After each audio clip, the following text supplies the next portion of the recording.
பாவினையாய் உச்சினி மாகாளி பார்பவளும் விக்ரமாபுரி பட்டணத்தில்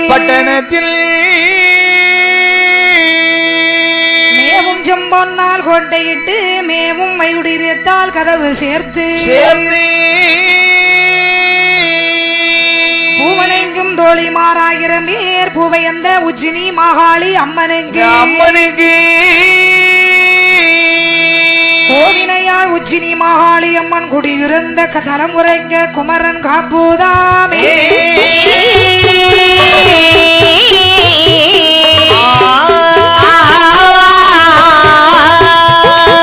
உச்சினி மாமலையதிலே உலக சக்தி மாகாளி உருகி நின்ற விக்கிரமன் வீரன்பட்டி மந்திரிக்கோ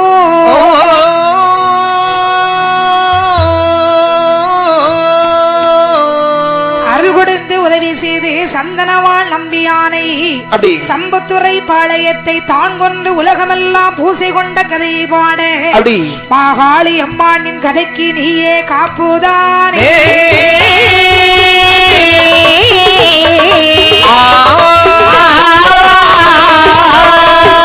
நாடு மிக நல்ல நாடு காவலர்கள் புகழோ நாடு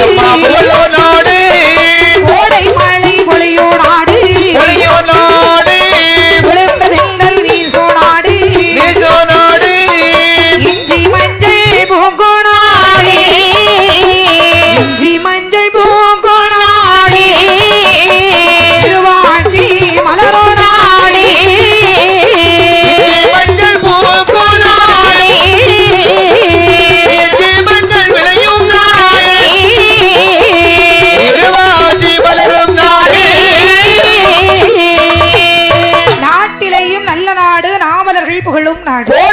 பொழியும் நாடு குளிர்ந்த தென்றல் வீசும் நாடு. இப்படிப்பட்ட நாடு எந்த நாடு தெரியுமா? எந்த நாடு ஐயா? அதுதான் விக்ரமாபுரி பட்டணம் என்று சொல்வார். இந்த விக்ரமாபுரி பட்டணத்தை மன்னர்களுடைய ஆட்சி காலத்திலே அதாவது சந்திரவர்மன் என்று சொல்லக்கூடிய ஒரு மகாராஜா ஆண்டு வந்தார். மகாராஜா இந்த சந்திரவர்மன் என்று சொல்லக்கூடிய மன்னனுக்கு பட்டத்து தேவிமார்கள் 4 பேர். நல்லது. அதாவது ஒவ்வொரு குலத்திலிருந்து ஒவ்வொரு பெண்ணை மணமுடிந்தார். அதாவது சத்திரியர், சூத்திரர், வைசியர், பிராமணர் 4 குலத்திலிருந்து ஒவ்வொரு பெண்ணை மணமுடிந்து வாழ்ந்து வந்த சந்திரவர்மனுடைய ஒரு மனைவியுடைய மகனாகிய விக்ரமாதித்த மகாராஜா இப்ப ஆண்டு வர்றார்.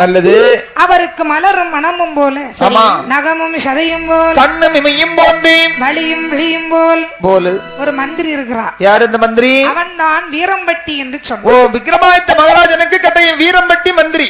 ஆமா, சீரும் சிறப்போடு எப்படி நாட்டை ஆண்டு வருகிறார் பாருங்கள். எப்படி ஆண்டு வருகிறார்? ஆறில் ஒரு கடமை வாங்கி அம்மா கடமை வாங்கி அசையாத மணியும் கட்டி அம்மா மணியும் கட்டி ஆறில் ஒரு கடமை வாங்கி அம்மா கடமை வாங்கி அசையாத மணியும் கட்டி அம்மா மணியும் கட்டி ஒன்று குறையாத்தி ஆண்டு வாரா அரச மன்னல்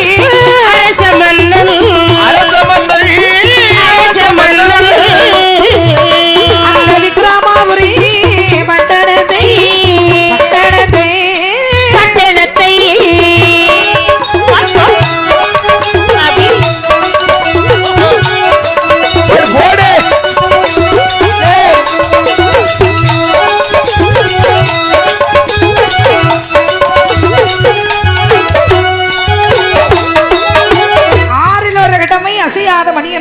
ஆமா, 6 ஒரு கடமைன்னு சொன்னா விளைகின்ற பொருளை 6 பங்கு வைத்து 5 பங்கு மக்களுக்கும் 1 பங்கு மன்னனுக்கு. 6 ஒரு கடமை அசையாத மணி என்று சொன்னார். அந்த அரண்மனையிலே ஒரு மணி கட்டி தொங்கப்பட்டிருக்கும். அதாவது ஆலயத்தில் கட்டினால் ஆலய மணி, அரச சபையிலே கட்டினால் அது ஆராய்ச்சி மணி. மக்களுக்கு ஒரு குறை என்று சொன்னால் மன்னனை நேரடியில் பார்க்க வேண்டாம், அந்த மணியின் கயத்தை பிடிச்சு அடிச்சா போதும். எவன்டா மணி அடிச்சா? மணியை பிடிச்சு அடிச்சா விட மாட்டான். யாரு விட மாட்டான்? யோ நான் சொன்னது மணிய சொல்லலையா, ஆராய்ச்சி மணிய சொன்னேன். அப்படியா? ஆமா. அந்த வேளையில் இதுகால வரைக்கும் அந்த மணி அந்த நாட்டுல அசைஞ்சிருக்கா? அசைஞ்சல. அப்படின்னா மணிக்கு நாக்கு இல்லையா? நாக்கு இருக்குது, நாட்டிலே குறை இல்லை தம்பி. குறை இருந்தால்தானே மக்களுக்கு குறை வரும். அந்த மணிக்கு நாக்கு இருக்கு. சீரும் சிறப்போட ஆண்டு வந்தார் ரசமல்லன். சரி. அதன் பிரதிபலனாக நாட்டில் உள்ள குடிமக்கள் காட்டை வெட்டி திருத்தி பயிர் பச்சைகள்லாம் வைக்கிறார். அம்மா என்னென்ன பயிர் வைத்தார்? என்ன? இஞ்சி வைத்தார், ஏலம் வைத்தார், இஞ்சி வைத்தார், ஏலம் வைத்தார், எலுமிச்சை தோட்டம் வைத்தார், ஏலம்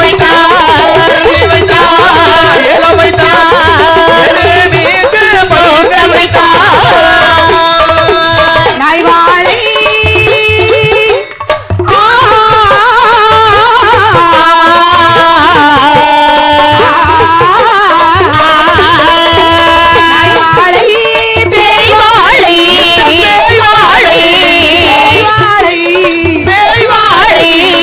நல்ல பொந்தல் தோட்டம்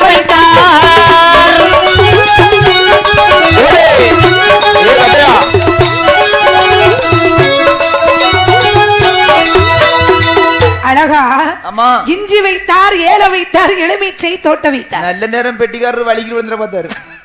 அழகாக வீசி வாழை தோட்டங்கள்லாம் இட்டு பயிர்கள் இட்டு பலன் எடுக்கலான் இருக்கிறாங்க.